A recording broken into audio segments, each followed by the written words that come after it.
अस्सलाम वालेकुम students. 10 class की केमिस्ट्री का आज हम लेक्चर नंबर 3 पढ़ेंगे, जो कि है equilibrium constant and it's units. तो चलिए स्टार्ट करते हैं स्टूडेंट्स। सबसे पहले है इक्विलिब्रियम कांस्टेंट। इक्विलिब्रियम कांस्टेंट पढ़ने से पहले हम थोड़ा सा पीछे से रिवाइज कर लेते हैं। स्टूडेंट्स, कल हमने केसी का एक्सप्रेशन जो है वो डिराइव किया था, जिसकी फाइनल हमारे पास वैल्यू क्या आई थी। फाइनल एक्सप्रेशन क्या आया था? C small c d small d, और यहाँ पे क्या आया था? ए स्मॉल ए और बी और स्मॉल बी। ठीक है स्टूडेंट्स, तो ये क्या था? ये क्या है? ये प्रोडक्ट्स हैं और ये क्या हैं? ये रिएक्टेंट्स हैं। और अगर हम इनको सिंपल लैंग्वेज में इसकी डेफिनेशन करना चाहें तो हम कैसे कहेंगे कि ये क्या है? कंसंट्रेशन ऑफ प्रोडक्ट है और ये क्या है? ये कंसंट्रेशन ऑफ रिएक्टेंट्स है। ठीक है स्टूडेंट्स, और अगर हम यहाँ पे देखें तो सी और डी आपस में क्या हो रहे हैं? ये मल्टीप्लाई हो रहे हैं। इसी तरह ए और बी आपस में क्या हो रहे हैं? मल्टीप्लाई हो रहे हैं। तो हम इस डेफिनेशन को थोड़ा सा मज़ीद पढ़ा करते हैं और हम कहते हैं कि ये दोनों अगर यहाँ पे मल्टीप्लाई हो रहे हैं तो हम इनको क्या कहेंगे? प्रोडक्ट। ठीक है, तो हम क्या कहेंगे? Product of concentration of reactants. Concentration of reactants तो ये पहले ही है और ये यहाँ पे मल्टीप्लाई हो रहे हैं, इसलिए हम इनको क्या कहेंगे? प्रोडक्ट। तो हम सिंपली क्या कहेंगे कि product of concentration of product, और ये क्या है? Product of concentration of reactants. तो अगर हम केसी की डेफिनेशन करें तो हम क्या कहेंगे कि ये क्या है? रेशो है product of concentration of product के दरमियान और product of concentration of reactants के दरमियान। ठीक है स्टूडेंट्स, और पीछे भी वही डेफिनेशन लिखी है जो हमने आगे एक्सप्लेन की है कि ये क्या है? रेशो है product of concentration of product के दरमियान, जिनके जो कोफिशिएंट्स हैं उनको हम किस फॉर्म में लिखते हैं? पावर की फॉर्म में। जैसा कि कोफिशिएंट्स इनके क्या हैं? पीछे जैसे हमने क्या लिखा था? के सी लिखा था और हमने क्या लिखा था? सी और डी और स्मॉल डी लिखा था। इसी तरह ये ए स्मॉल ए और इसी तरह यहाँ पे बी और स्मॉल बी लिखा था। ठीक है स्टूडेंट्स, तो ये small D small C small ए स्मॉल बी, ये क्या है? ये कोफिशिएंट्स हैं या नंबर ऑफ मोल्स हैं, और इनको हम क्या लिखते हैं? हमेशा पावर की फॉर्म में लिखते हैं, raise to the power of coefficients. ठीक है स्टूडेंट्स, आगे हम देखते हैं। ये अगर आप यहाँ पे देखें तो के सी क्या है?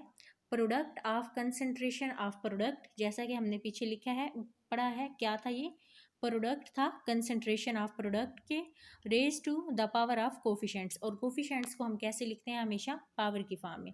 इसी तरह ये क्या है? Product of concentration of reactants. नीचे क्या था? कंसंट्रेशन ऑफ रिएक्टेंट था और वो आपस में मल्टीप्लाई हो रहा था, तो हमने इसको क्या कह दिया कि product of concentration of reactant raise to the power of coefficients, क्योंकि हम कोफिशिएंट्स को कैसे लिखते हैं? पावर की फॉर्म में लिखते हैं। कोफिशिएंट्स को और क्या कहते हैं? इनको नंबर ऑफ मोल्स भी कहते हैं। अगर आप लोग यहाँ पे नोट करें तो हमने क्या किया है? प्रोडक्ट को ऊपर लिखा है नोमिनेटर में और रिएक्टेंट्स को कहाँ पे लिखा है? डिनोमिनेटर में। ठीक है स्टूडेंट्स, आगे देखते हैं। स्टूडेंट्स, अगर हमें किसी भी बैलेंस केमिकल इक्वेशन किसी भी रिवर्सिबल रिएक्शन की हमें अगर बैलेंस केमिकल इक्वेशन आती है तो हम क्या कर सकते हैं? उसके ज़रिए इक्विलिब्रियम एक्सप्रेशन जो है वो लिख सकते हैं। फॉर एग्जांपल आगे हम लिखने की कोशिश करते हैं।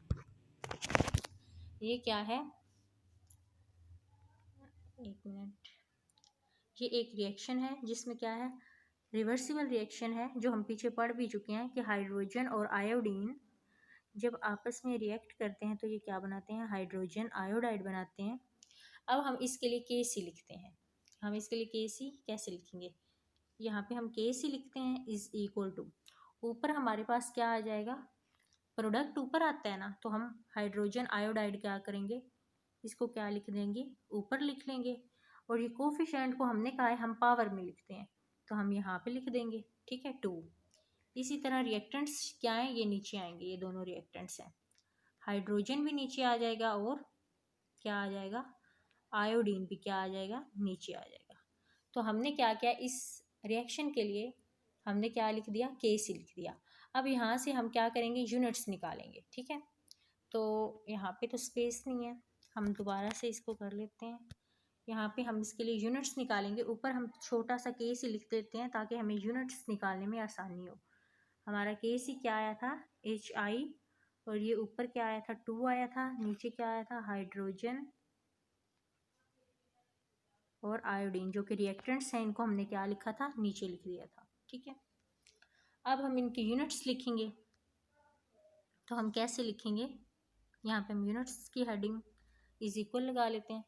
अब हमें पता है कि इसको कैसे लिखते हैं, मोल पर डेसीमीटर क्यूब जो है वो इसका क्या है, यूनिट है। हम ये पीछे पढ़ भी चुके हैं पिछले लेक्चर में। तो हम क्या लिखेंगे, यहाँ पे लिख लेंगे मोल पर डेसीमीटर क्यूब, हाइड्रोजन आयोडीन की जगह, आयोडाइड की जगह, मोल पर डेसीमीटर क्यूब। ठीक है, और यहाँ पे इसकी क्या पावर, इसकी क्या है, 2 है, तो हम यहाँ पे 2 लिख लेंगे। इसी तरह हाइड्रोजन की जगह हम क्या लिख लेंगे, मोल पर डेसीमीटर क्यूब लिख लेंगे, और ब्रैकेट यहाँ पे भी लगा देंगे। और आयोडीन की जगह भी हम क्या लिख लेंगे, मोल पर डेसीमीटर क्यूब लिख लेंगे। इन पे कोई पावर नहीं है, इसलिए ये एक एक दफ़ा ही लिखेंगे। ठीक है, यहाँ पे लिख लिया। अब हम क्या करेंगे, ये 1 मोल पर डेसीमीटर क्यूब इस 1 मोल पर डेसीमीटर क्यूब के साथ कैंसिल हो जाएगा, पीछे क्या रह जाएगा, 1, यहाँ पे क्या रह जाएगा, 1 रह जाएगा। अब ये दूसरा क्या हो जाएगा, सॉरी, ये दूसरा जो है वो इस ऊपर वाले के साथ क्या हो जाएगा, कैंसिल हो जाएगा। तो एज अ रिजल्ट क्या होगा, यहाँ पे जो यूनिट आएगा वो कौन सा आएगा, वो 0 आएगा। 0 का क्या मतलब है कि कोई यूनिट नहीं आएगा। ठीक है, यूनिट एंड पे क्या आएगा, सॉरी स्टूडेंट्स, एंड पे यूनिट्स जो आएगा वो कौन सा आएगा, वो 0 आएगा। हम आगे देखते हैं।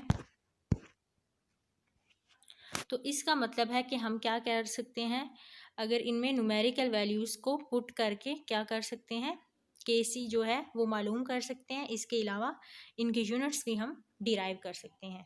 स्टूडेंट्स, जो Kc है वो इनिशियल कंसंट्रेशन ऑफ रिएक्टेंट्स या प्रोडक्ट्स पे डिपेंड नहीं करता, बल्कि ये किस पे डिपेंड करता है, ये टेम्परेचर पे डिपेंड करता है। ठीक है, आगे हम देखते हैं। हम यहाँ पे कुछ 2 प्रॉब्लम्स को सॉल्व करेंगे ताकि हम इनके यूनिट्स निकालने हमें आ सकें और हम इजीली इसको अंडरस्टैंड कर सकें। तो चलिए, पहली जो है वो कौन सी है, हाइड्रोजन आयोडीन की, जो हमने अभी की भी है कि हाइड्रोजन और आयोडीन जब आपस में रिएक्ट करते हैं तो क्या बनाते हैं, हाइड्रोजन आयोडाइड। अब सबसे पहले हम इसका क्या निकालेंगे, Kc निकालेंगे। Kc में हमें पता है हम प्रोडक्ट्स क्या करते हैं, ऊपर लिखते हैं, और रिएक्टेंट्स क्या करते हैं, नीचे लिखते हैं। हमने ऊपर प्रोडक्ट्स लिख दिए और नीचे क्या लिख दिए, रिएक्टेंट्स लिख दिए। ठीक है, अब हम क्या करेंगे, ये हमने इसका Kc लिख लिया। अब हम क्या करेंगे, इसका यूनिट लिखेंगे। तो इसका यूनिट क्या होता है, मोल पर डेसीमीटर क्यूब। इसकी पावर 2 है, तो यहाँ पे हम क्या लगा लेंगे, यहाँ पे हम 2 लगा लेंगे। ठीक है, हाइड्रोजन की जगह मोल पर डेसीमीटर क्यूब, और आयोडीन की भी मोल पर डेसीमीटर क्यूब। ये दोनों, ये भी 2 हैं और ये ऊपर भी 2 हैं, तो ये आपस में कैंसिल हो जाएंगे, तो नो यूनिट, इसका कोई यूनिट नहीं होगा। ठीक है, इस केस में आगे हम नेक्स्ट एग्जाम्पल देखते हैं। ये देखें, जब भी नाइट्रोजन और हाइड्रोजन रिएक्ट करता है तो ये क्या बनाते हैं, अमोनिया बनाते हैं। ठीक है, अमोनिया के लिए अब हम Kc कैसे लिखेंगे, हम लिखेंगे Kc और ऊपर ये प्रोडक्ट लगाएंगे, हमें पता है, और नीचे क्या लगाएंगे, रिएक्टेंट्स लगाएंगे। अगर हम देखें तो प्रोडक्ट्स की ये जो यहाँ पे अगर आप देखें तो कोफिशिएंट्स क्या है, 2 है, तो ये कोफिशिएंट्स ऊपर पावर की सूरत में आ जाएगा। इसी तरह नाइट्रोजन के साथ कोई कोफिशिएंट्स नहीं है, तो यहाँ 1 है ना, तो 1 हम नहीं लिखते। इसी तरह हाइड्रोजन आ जाएगा, और हाइड्रोजन के साथ 3 है कोफिशिएंट्स, तो ये ऊपर 3 क्या है, पावर की सूरत में आ जाएगा। अब हम क्या करेंगे, इसके लिए यूनिट्स जो है वो लिखेंगे। तो हम कैसे लिखेंगे, मोल पर डेसीमीटर क्यूब आएगा ऊपर, और इसकी पावर 2 है, तो यहाँ पे क्या आ जाएगा, 2 आ जाएगा। देखिए ना, अमोनिया की पावर क्या है, 2 है, तो इसके ऊपर क्या आ जाएगा, 2 आ जाएगा। इसी तरह नाइट्रोजन की कोई पावर नहीं है, तो ये मोल पर डेसीमीटर क्यूब ऐसे ही आ जाएगा। और अगर हम देखें तो हाइड्रोजन की क्या पावर है, 3 है, तो यहाँ पे क्या आ जाएगा, मोल पर डेसीमीटर क्यूब, और टोटल क्या आ जाएगा, 3 आ जाएगा। अब हम क्या करेंगे, इसको साफ करके एक दफ़ा दोबारा देखते हैं। यहाँ पे अब हम क्या करेंगे, ये 2 है और ये क्या है, ये 1 है। ये 1 कैंसिल हो जाएगा और यहाँ पे ये 1 कैंसिल हो जाएगा, तो बाकी कितना रह गया, ये 1 रह गया। ठीक है, अब ये 1 जो है वो यहाँ पे 1 के साथ कैंसिल हो जाएगा, तो यहाँ पे कितने रह जाते हैं, नीचे 2 रह जाएंगे, मतलब 2 रह जाएंगे मोल पर डेसीमीटर क्यूब। तो अगर हम इसको यहाँ पे लिखेंगे तो ऊपर कुछ भी नहीं है, 1 रह गया, ऊपर कुछ भी नहीं है, तो हम ऐसे लिखेंगे 1 मोल पर डेसीमीटर क्यूब, और यहाँ पे हमें पता है 2 रह गए हैं, तो यहाँ पे 2 आ जाएगा। ठीक है स्टूडेंट्स, अब हम क्या करेंगे कि इसको क्या करेंगे, मल्टीप्लाई कर लेंगे। देखें, जैसे मोल यहाँ पे इसको इसके साथ करेंगे तो माइनस, ये जब मोल पर डेसीमीटर क्यूब और ये जो ऊपर 2 है ये ऊपर जाएगा, तो ये क्या आ जाएगा, माइनस की फॉर्म में आ जाएगा ना, मोल -2 आ जाएगा मोल के ऊपर। और डेसीमीटर क्यूब में क्या होगा, -3 को हम 2 के साथ, इस 2 के साथ मल्टीप्लाई कर देंगे, 3 मल्टीप्लाई बाई 2 होगा तो क्या आ जाएगा, 6 आ जाएगा। और जब ये ऊपर जाएगा तो ये प्लस की फॉर्म में आ जाएगा। स्टूडेंट्स, इसकी आपको समझ आई है? हम मेरे ख्याल से हम ये थोड़ा सा कर लेते हैं, ये आपके लिए मुश्किल होगा। यहाँ पे अगर हम देखें तो आप देखें ये क्या है, 1/मोल DM-3 क्यूब हो गया, और ये क्या है, 2 है। ठीक है, हम क्या करेंगे, इसको इस मतलब ऊपर लेके जाएंगे। यहाँ पे ये क्या है, ये नीचे है ना, तो इसको ऊपर लेके जाएंगे, तो ये क्या आ जाएगा, मोल, ये 2 है ना, यहाँ एंड पे 2 है ना, तो यहाँ पे क्या आ जाएगा, -2 आ जाएगा। और ये 3 जो होता है, ये वाला 3, ये जो बाय 2 है, इसके साथ क्या हो जाएगा, मल्टीप्लाई हो जाएगा। यहाँ पे भी ये साफ नहीं नज़र आ रहा, तो ये क्या बन जाएगा, एंड पे मोल -2 तो बन गया था।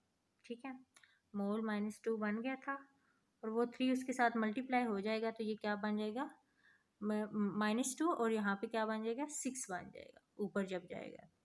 ठीक है, तो स्टूडेंट्स आज हमने क्या पढ़ा है, आज हमने यूनिट्स निकालने सीखे हैं, और केसी का किसी भी रिवर्सिबल रिएक्शन के लिए एक्सप्रेशन कैसे लिखते हैं वो हमने सीखा है। नेक्स्ट आपकी बुक में 3 एग्जांपल्स दी गई हैं जो इंशाल्लाह हम कल डिराइव करेंगे। ठीक है, तो स्टूडेंट्स आज के लिए इतना ही, इंशाल्लाह नेक्स्ट लेक्चर के साथ मिलेंगे। अल्लाह हाफिज़।